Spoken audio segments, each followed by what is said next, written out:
This is Birkrigg Stone Circle, a concentric stone circle. We're on the Furness Peninsula, an area that is awash with prehistoric remains. We're between the Lake District Fells and Morecambe Bay. And yet they're saying there is nothing Roman here. And I'm here today to meet an amateur archaeologist who is doing her own work to see if she could find evidence of Roman roads here on the Furness Peninsula. It does seem unlikely that they weren't here because this place is rich in iron ore. Back in the 18th and 19th century, there were antiquarians who did believe that there were Roman roads crossing the Furness Peninsula, but all of that changed in the 20th century. Even our good friend Collingwood was opposed to the idea, dismissed it entirely, said there were no roads, no military presence here.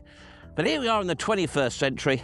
I'm meeting Penny Jackson here, and you have a different opinion about that. My views have been cratering over recent weeks, Penny. What have you got for us? Have you found a Roman road? Maybe. There are three reasons I think the Romans are likely to have been here. First, we're pretty sure the Romano British were here because there are places with Brigate in the name, which is a sign that the Brigantes were active in the area. There are lots of mineral resources in the Furness Peninsula, and that's a reason that the Romans invaded. And thirdly, I think I have found a very long straight road. That sounds like clickbait to me. Let's go and take a look to it.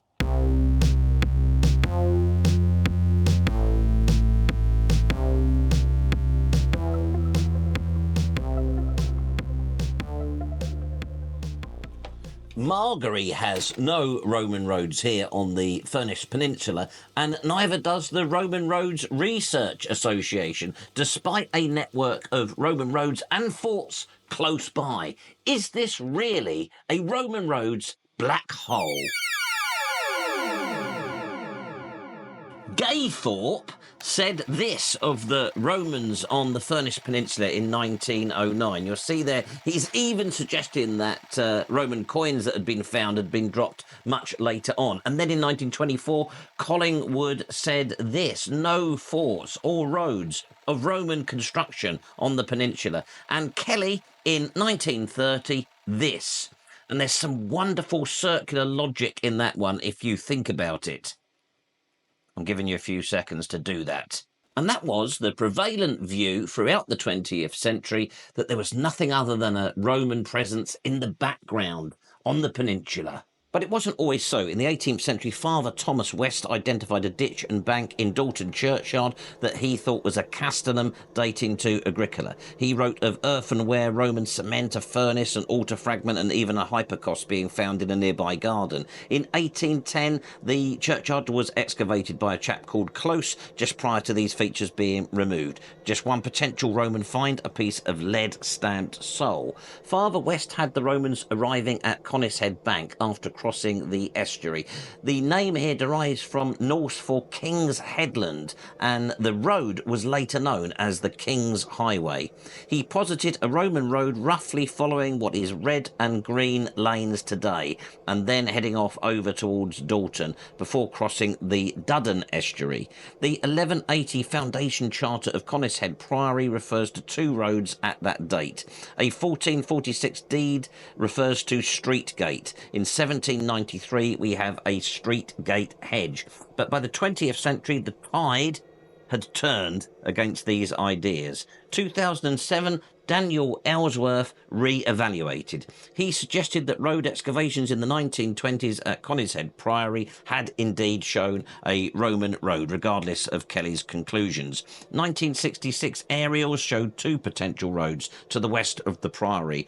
This one still appears on 19th century maps, and this one was examined following a 2016 development application, possibly Roman. And nowadays, of course, we have LiDAR, and you can see them both on that. Ellsworth plotted the suspected roads based on visible features and parish boundaries. He also illustrated Roman coins and other finds across the peninsula. This marks excavations in 1946 and 1966 that revealed metalling, curbstones on brushwood, where West had the Roman road heading towards its next estuary crossing. Penny's potential Roman road find is here.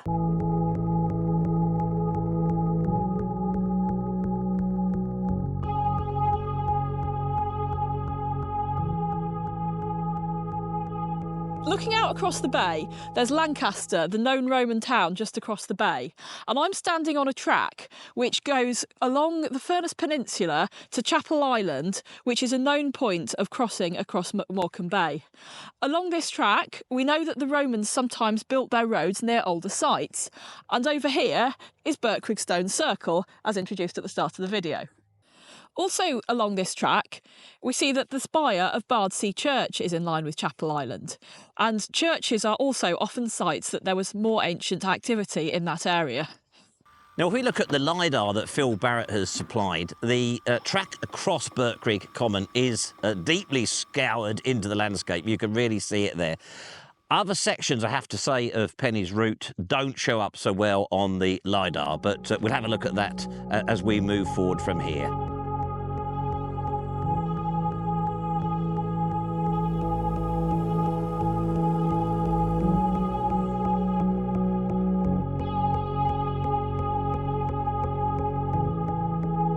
OK, Penny, let's get back to the car, because I want to look at a map on the bonnet of my car, like on Time Team, so you can show us the proposed route of your discovered Roman road. Let's do it. You can tell you're with an amateur archaeologist when they can't walk past a molehill without having a good old look. Can we do one of those climbing over style shots? I'm sure we can do that, as long as we can find one. Awesome. I've brought you up to this highest point on Birkrigg Common, Penny, because the old school antiquarians have a idea that there is a road running that way towards modern day Ulverston, but presumably heading for the fort at Ambleside at the top of the Lake District. I have even heard ideas, I've not seen anything to substantiate them, that there was some form of Roman fort or signal station where today we have the pepper pot. There is a belief that here on the highest point of Birkrigg Common, this is where the prehistoric people buried their dead. And further down at the Stone Circle is where they celebrated life. I love the idea, Penny, of them crossing Morecambe Sands. And we've got public rights of way, ancient public rights of way that do that today. Don't try them out, though. No, absolutely, don't do that. Unless you're with the guide. Yeah. There's a proper guide. Yes, there is.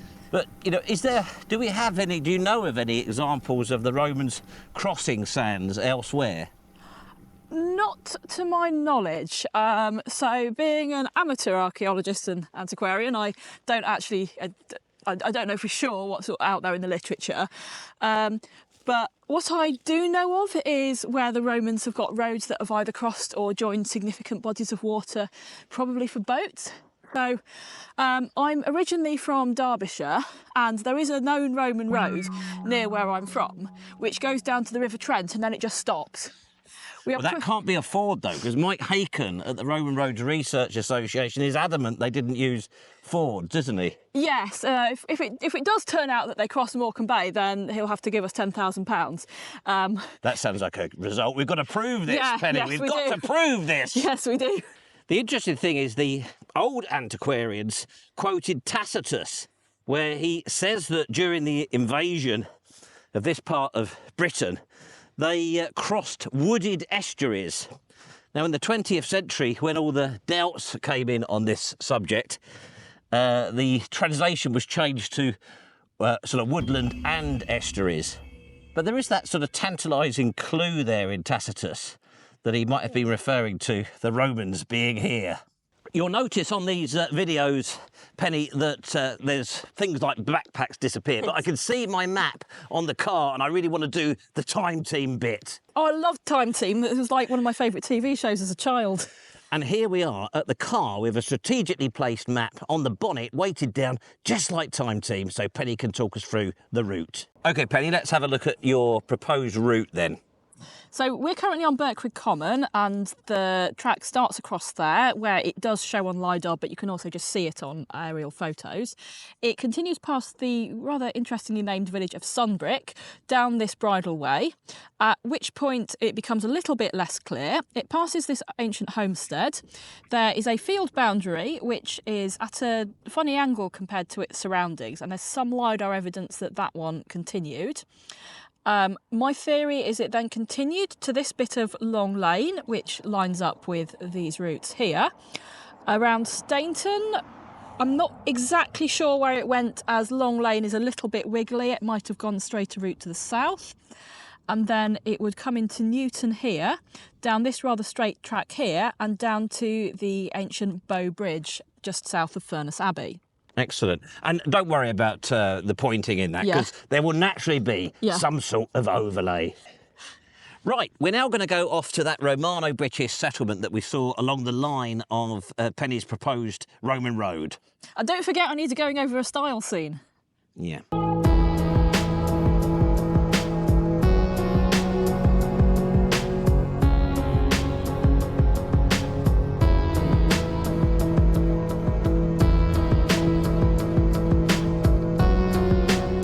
We're now walking down the bridleway that goes from the village of Sunbrick to the Romano British settlement just ahead of us. This track is quite straight. It looks much straighter on aerial photos than it does on the ground. This is a common antiquarian problem. But a bridleway means that this is a right-of-way that is very firmly established, so it could be ancient. And you may also notice that the ground has got this slight indentation. It is a small hollow way, which is another sign that this is an ancient route. It's style time!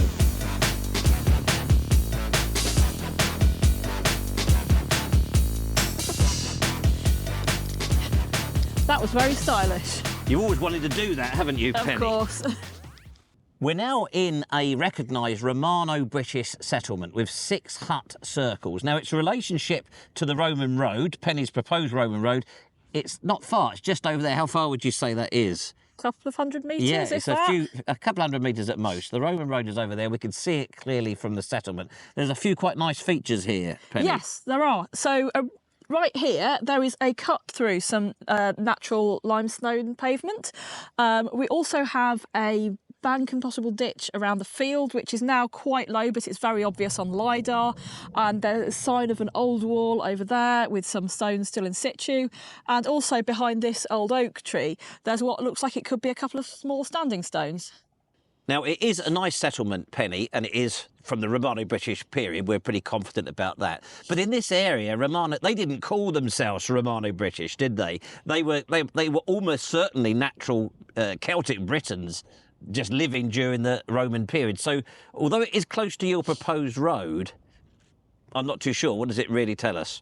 Well, that is a good point, of course, that there were people living in Britain in the first few centuries who were nothing to do with the Romans. But the proximity of known Roman activity in Ravenglass and Lancaster makes me think it seems likely that these people and the Romans would have at least known about each other. Yes, and if that was a Roman road, it was pretty handy for them living here. And this isn't the only Romano British settlement in this area. The other side of the village of Urswick, not too far away, there is another Romano British settlement. So there was clearly a lot of activity here in that period.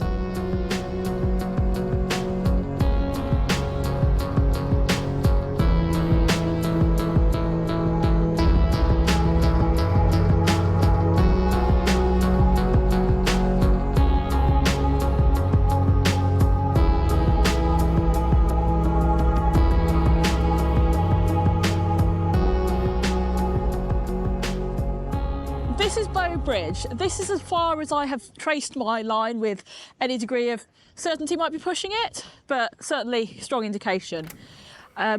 Beyond this line, we've got the railway line, and then we've got built-up Barrow and Furness, so I can't really say what's beyond it. But what I can say about this area is that we have the old Stank iron mines up here. You can see there's one on the hill, which has collapsed, and this is a reason why the Romans might have had an interest in the area. And it's been great coming here. This is how you can't beat antiquarianism in the field. By coming here today, we've seen up on the hill there. Now, it might be natural, but there is a clear indentation on the ridge line up there, perfectly bang on the line of Penny's proposed road. And then over this side here, we've got, it's small, I will admit, but there is a cutting, what looks like an old cutting through the bank. Beyond that, it's all been destroyed by the railway line. Right, Penny, let's go and have a look at this thing. Now, aren't people just going to say that this is a late medieval bridge put here to serve Furness Abbey? I believe there's even a mason's mark on it from a Furness Abbey mason's mark. Isn't that what people are going to say? Well, yes, this bridge absolutely is medieval, and it is probably for Furness Abbey. Now, the thing is about Roman roads is that they stayed in use for a very long time because we didn't have equivalent road building technology until the turnpike era a couple of hundred years ago. So the people who built this bridge may have been using an existing Roman road. They would have crossed the stream in the same place, perhaps, and there might even have been Roman stone there to start building their bridge from. And didn't you tell me something funny about tourist attractions in this area? Yes, so this is rated 4.1 stars on Google, and the problem with being an antiquarian in the Barrow and Furness area is that there are only 3 pre-industrial sites officially listed around here. There's this bridge, there's Peel Island, which has got a fabulous castle on it. And a fabulous video available on this channel.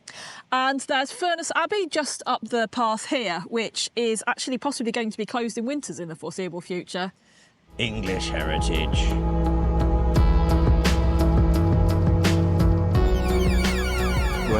First off, I fully concur with Daniel Ellsworth's reappraisal. There must have been military activity here in over 350 years of occupation. Although I have to say, looking at the proposed roads based on Father West's finding, they don't look typically Roman to me. Penny's find is straighter, and as I looked across from that bridleway section to the Leven crossing, it had an ancient feel and purpose to it. Nowadays, though, the absence of LiDAR will preclude it for many.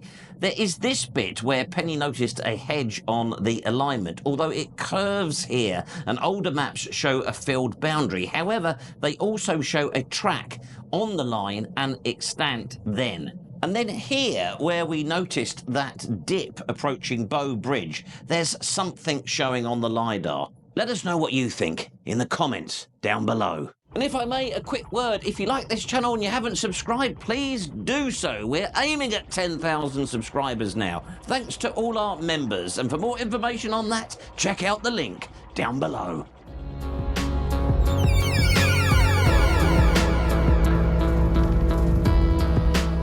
Well, I'd like to thank Penny for bringing her discovery to our attention.